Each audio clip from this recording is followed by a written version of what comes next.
My fellow Americans, this weekend I begin my first trip overseas as president, a trip with historic significance for the American people.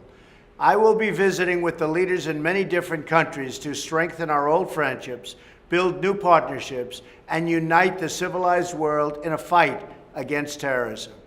In that spirit of unity, I will travel to lands associated with three of the world's great religions. My first stop will be Saudi Arabia, the heart of the Muslim world. There I will address a historic gathering of the leaders of more than 50 Muslim nations. I will represent the views of the American people frankly and clearly. Many of these leaders have expressed growing concern about terrorism, the spread of radicalization, and Iran's role in funding both.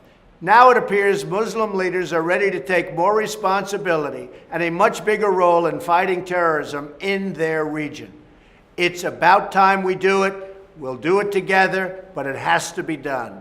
America cannot solve all of the world's problems, but we can and we must help any nation willing to join in the common cause of eradicating terrorism from the face of the earth. Next, I'll travel to the ancient city of Jerusalem to talk with my good friend, Prime Minister Netanyahu, about bringing peace and prosperity to both our nations.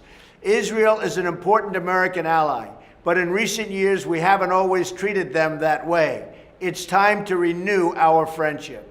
While I'm there, I'll also meet with President Abbas of the Palestinian Authority in Bethlehem to discuss ways to advance peace between Israel and the Palestinians.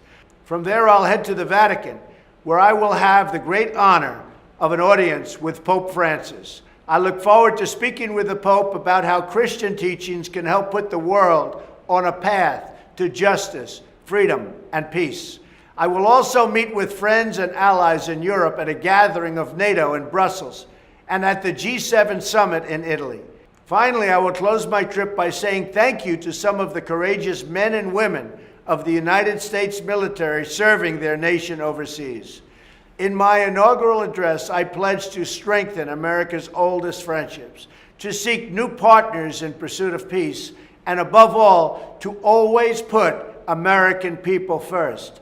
I also pledged that our partners must show that they're partners. They must show that they're friends, and they must contribute financially to the tremendous cost. The money that we're spending is so big. It's so much. And it's not fair for our nation.